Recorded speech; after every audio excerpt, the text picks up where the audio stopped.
Hello everyone, I am Mohammed Salim और आज हम जो टॉपिक्स पढ़ेंगे वो विटामिन्स पढ़ेंगे। ठीक है ना। विटामिन्स होती क्या हैं, डिफरेंट डिफरेंट टाइप्स की विटामिन्स होती हैं, उन सारे के बारे में थोड़ा थोड़ा हम पढ़ेंगे। ठीक है ना। तो विटामिन्स क्या होती हैं? Vitamins are the organic compounds required by an organism in trace amounts to performs specific cellular functions. ये एक ऑर्गेनिक कंपाउंड्स होते हैं जो कि थोड़े थोड़े अमाउंट में हर ऑर्गेनिज्म को ज़रूरत होती है अपने नॉर्मल सेल्फ के फंक्शन के लिए। ठीक है ना। These compounds serve the same roles in nearly all forms of life but higher animals lost the capacities to synthesise them in the course of evolution. ठीक है ना। हर किस्म के ऑर्गेनिजम्स में विटामिन्स का सेम रोल होता है, लेकिन जो हायर एनिमल्स हो गए जैसे मैमल्स या ऐसे वाले, ठीक है ना, उनमें जो है इवोल्यूशन की वजह से विटामिन्स बनाने की क्षमता जो है वो ख़त्म हो चुकी है ज़्यादातर। ठीक है ना। Vitamins are not synthesised by humans and therefore must be supplied by the diet. तो विटामिन्स जो हैं इंसानों में खुद बॉडी में प्रोड्यूस सिंथेसाइज नहीं होती हैं, इसलिए हमें डाइट में ये लेनी होती हैं।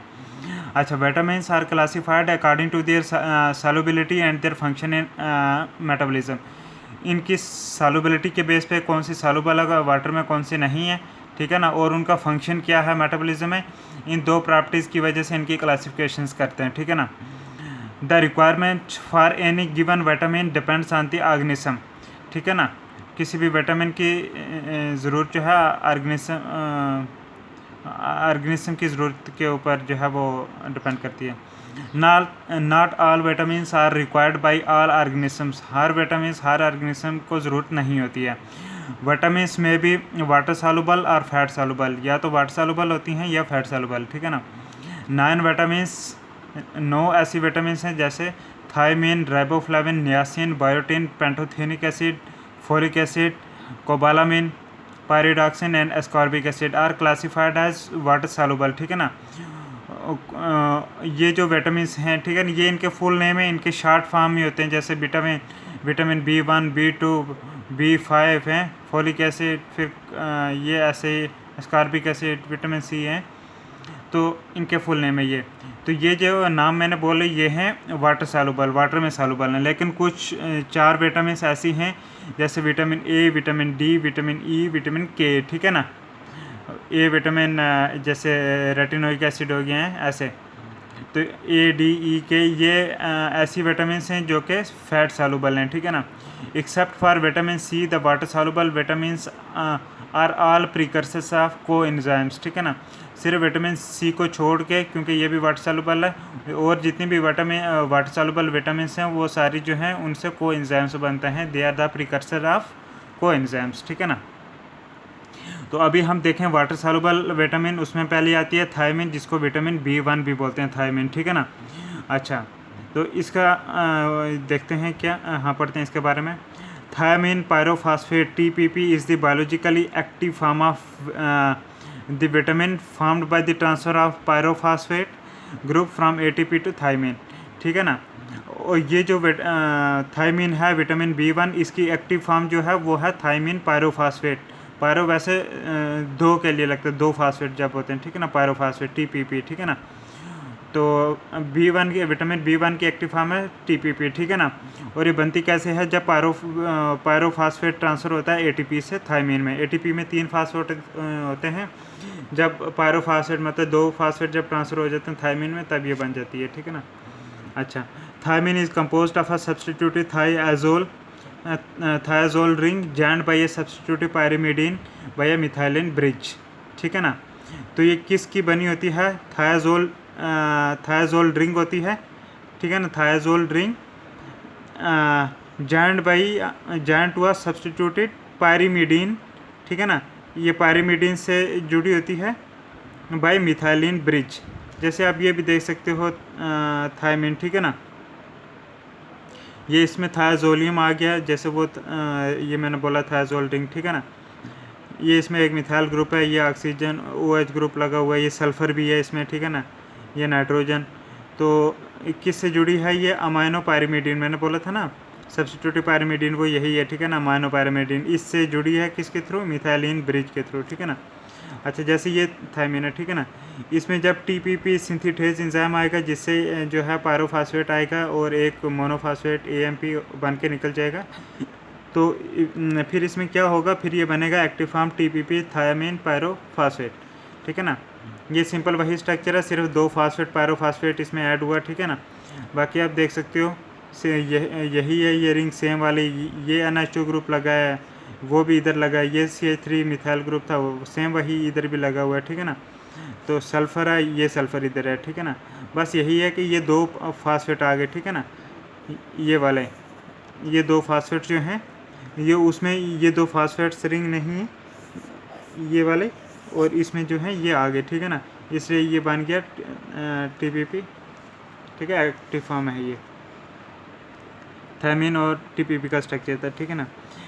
अच्छा, ये इसमें लिखा हुआ है TPP serve as a coenzyme in the oxidative decarboxylation of alpha keto acid and in the formation और degradation of alpha ketols which are hydroxy ketones by trans acetolase, ठीक है ना। टीपीपी जो है ये कोएंजाइम का काम करती है जब अल्फा कीटो एसिड की ऑक्सीडेटिव डीकार्बोक्सिलेशन होती है, और साथ ही साथ में जब फॉर्मेशन या डिग्रेडेशन होती है अल्फा कीटोल्स की ट्रांस कीटोलेज के, तब भी जो है ये टीपीपी जो है ये वहाँ पे यूज़ होती है एज अ कोएंजाइम, ठीक है ना।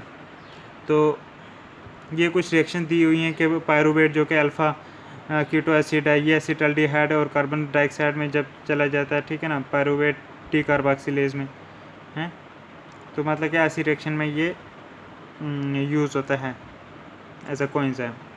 फिर ये ज़ैल्यूलोज 5 फास्फेट और राइबोस 5 फास्फेट जब मिलते हैं तो ग्लिसरॉल्डिहाइड 3 फास्फेट, सीडोहेप्टिलोज 7 फास्फेट, इसमें ट्रांसएसिटोलेज का एंजाइम यूज़ होता है, तो इसमें भी जो है ये टीपीपी एज अ कोएंजाइम काम करती है। अच्छा, अब देखते हैं बेरी एक डिजीज़ होती है, ठीक है ना। ये इसी विटामिन थायमीन B1 की कमी डेफिशिएंसी से होती है, ठीक है ना। Beri is a severe thiamine deficiency syndrome found in areas where polished rice is the major component of the diet, कि बेरी जो है ये एक थायमीन की कमी से होती है बीमारी, और ये वहाँ पे ज़्यादा होती है जहाँ पे पॉलिश्ड जो चावल हैं वो खाए जाते हैं, ठीक है ना। तो ये हो गया कौन सी, थायमीन B1। अब हम दूसरी विटामिन का देखें इसके बारे में, ठीक है ना। ये विटामिन आ गई राइबोफ्लाविन, जिसको विटामिन B2, विटामिन B1 थी थायमीन, और विटामिन B2 है राइबोफ्लाविन, ठीक है ना।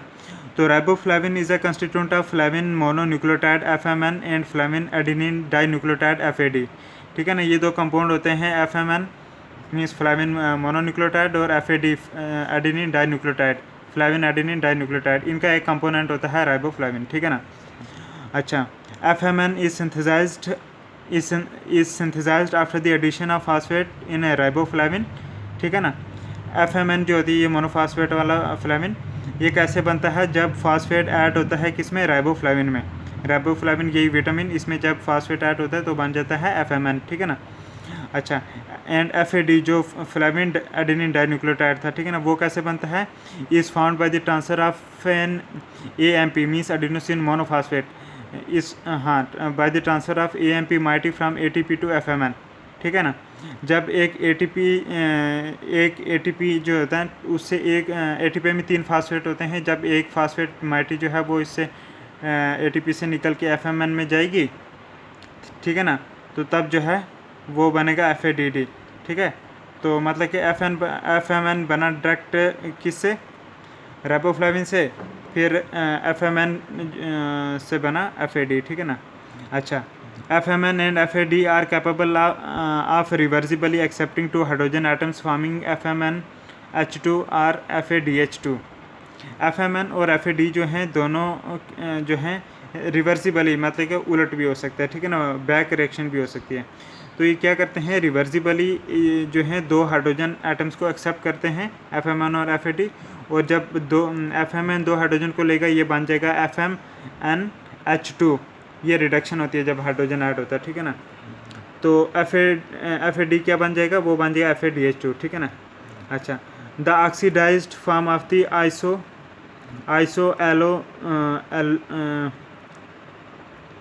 एलोजेनी isoalloxazine structure absorbs light around 450 nm, ठीक है। जो ऑक्सीडाइज्ड फॉर्म होती है किसकी, आइसोएलोक्साजीन स्ट्रक्चर की, वो जो है लाइट को ऑब्जॉर्व करती है 450 nm उसमें, ठीक है। अच्छा, the colour is last when the ring is reduce, जब इसकी रिंग रिड्यूस होती है तब कलर लास्ट हो जाता है। अब इसके स्ट्रक्चर देख लेते हैं कैसा स्ट्रक्चर है, ठीक है। इसका हम स्ट्रक्चर देख लेते हैं। ये देखो, ये है structure and biosynthesis of flavin mononucleotide FMN and flavin adenine dinucleotide FAD, ठीक है। ये आ गया आपका राइबोफ्लेविन, जिसको विटामिन B2 बोलते हैं, ठीक है। राइबोफ्लेविन, यह है राइबोफ्लेविन का स्ट्रक्चर, ठीक है ना। इसमें ये वाला जो कंपोनेंट है, ठीक है ना, जिसमें ये हाइड्रॉक्सिल ग्रुप लगे होते हैं, ठीक है ना, ये एक किस्म का ग्लूकोज है, ठीक है ना। मतलब कि वो जो शुगर होती है मोनोसैकेराइड्स वैसे वाला है ये, ठीक है ना। इसमें कार्बन आइटम 1 2 3 4 5 कार्बन वाला जो कार्बोहाइड्रेट है ये, इसका नाम है रिबिटोल। ये रिबिटोल कंपोनेंट है, और ये है आइसोएलोक्साजीन। ये वाले 3 रिंग वाला स्ट्रक्चर जो है ना, जिसमें 2 मिथाइल ग्रुप लगे हैं, इसको बोलते हैं आइसोएलोक्साजीन, ठीक है ना। ये आइसोएलोक्साजीन और रिबिटोल मिलकर बनाते हैं क्या, राइबोफ्लेविन। और राइबोफ्लेविन में फिर ये ATP से जो है एक फास्फेट जब जाएगा तब ये बन जाएगा क्या, FMN, ठीक है ना। FMN से क्या होगा, FMN से जब एक फास्फेट और ट्रांसफ़र होगा तो ये बन जाएगा क्या, FAD ऑक्सीडाइज्ड फॉर्म, ठीक है ना। तो ये आप देख सकते हो कि कैसे ये 2 फास्फेट आ गए, ठीक है ना।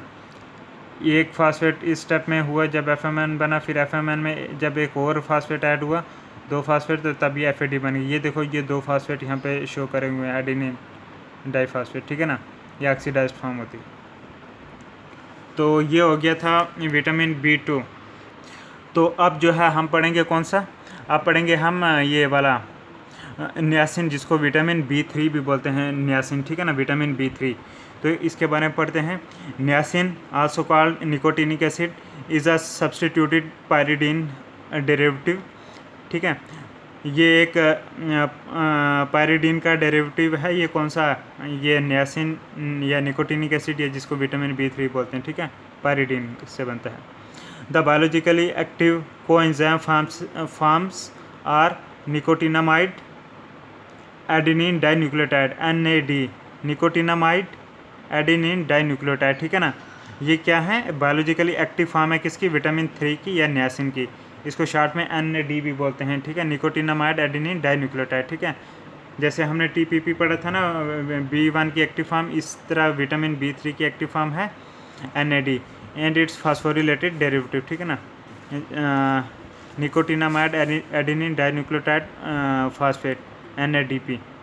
तो बायोलॉजिकली एक्टिव कोएंजाइम जो है इसका विटामिन B3 का, वो यही है NAD एडेनिन डाइन्यूक्लियोटाइड, और उसका जो फास्फोरिलेटेड डेरिवेटिव है जिसका नाम है NADP, nicotinamide adenine dinucleotide phosphate, ठीक है ना।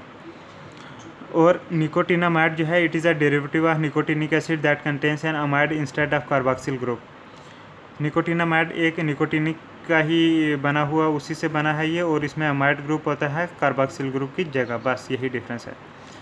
NAD positive and NADP positive serve as coenzymes in oxidation reduction reactions in which the coenzyme undergoes reduction of the pyridine ring by accepting the hydride ion। hydride ion होता है H negative, ठीक है। तो ये आप देख सकते हो कैसे जो है कोएंजाइम का काम करते हैं ऑक्सीडेशन रिडक्शन रिएक्शन, जिसको हम रिडक्स रिएक्शन बोलते हैं, उसमें कोएंजाइम का काम करता है कौन, NAD और NADP, ठीक है। हाँ, और इसमें जो है जब ये रिडक्स रिएक्शन होती है तब पायरिडीन रिंग की जो है रिडक्शन होती है, इसमें हाइड्राइड आयन जब आ जाते हैं। फिर ये जो रिड्यूस्ड फॉर्म होती है NAD और NADP की, वो कौन सी है, NADH और NADPH, क्योंकि जब हाइड्रोजन ऐड होगा तो ये रिडक्शन ही है, रिड्यूस्ड फॉर्म है, ठीक है। NAD में जब ऐड होगा NADH बनेगा, NADP में जब ऐड होगा NADPH बनेगा, ठीक है। जब नियासिन या जिसको विटामिन B3 बोलते हैं, इसकी डेफिशिएंसी होती है, उससे प्लेग्रा होता है। प्लेग्रा भी एक डिजीज़ है, ठीक है ना। इसमें जो है स्किन और सेंट्रल नर्वस सिस्टम इन्वॉल्व होता है प्लेग्रा में। ये इफेक्ट होते हैं 2 पार्ट प्लेग्रा में, B3 की कमी की वजह से होती है। The symptoms of the pellagra process through the 3 Ds, हम शॉर्ट में बोल सकते हैं 3 Ds इन्वॉल्व होती हैं किसकी सिम्टम्स में, प्लेग्रा में, और वो हैं डर्माटाइटिस, ठीक है, जिसमें मतलब कि स्किन वगैरह की इन्फ्लेमेशन हो जाती है, डायरिया जिसमें जो है ज़्यादा लिक्विडी स्टूल्स वगैरह चलते हैं, मतलब कि बोवल मूवमेंट होती है, ठीक है ना। फिर आगे डिमेंशिया जिसमें ये याददाश्त वगैरह कम होती है, इफ़ अनट्रीटेड, अगर इलाज नहीं होगा तो डेथ हो जाएगी, ठीक है ना। तो फिर आप ये इसका स्ट्रक्चर देख सकते हो, NAD का, NAD जो बायोलॉजिकली एक्टिव फॉर्म है किसकी, नियासिन की, विटामिन B3 की, ये इसका NAD का एक्टिव स्टेटस हम ये पहले हम एडिनोसिन का स्ट्रक्चर देखो, ठीक है ना। ये तो ऊपर आ गया एडिनिन रिंग, ठीक है, और ये इसमें लगा है ये ग्लूकोज, तो ये बन के क्या, एडिनोसिन, शुगर लगी है पेंटोज शुगर, और ग्लूकोज नहीं, ये पेंटोज शुगर है, ठीक है ना। ग्लूकोज तो 6 कार्बन वाली होती है, ये 5 कार्बन वाली है शुगर, ठीक है ना। हाँ, पेंटोज शुगर है, और ये एडिनिन, ये बन गया एडिनोसिन। फिर ये जो है इसमें ये 2 फास्फेट वाले हैं, ठीक है ना, एक फास्फेट वाला ये और एक ये, ठीक है ना। तो फिर ये इधर भी आ गया एक पेंटोज शुगर, और फिर ये एक रिंग स्ट्रक्चर, ठीक है ना। तो इस पूरे स्ट्रक्चर, ये पूरा स्ट्रक्चर एडिनोसिन बन के, ठीक है ना। तो इस पूरे स्ट्रक्चर में जब ये हाँ, तो इसमें जब ये मतलब हाइड्रोजन आयन और इलेक्ट्रॉन की लेन देन होती है तो तब बनता है NADH, जिसको रिड्यूस्ड फॉर्म बोलते हैं, ठीक है ना, ये वाले।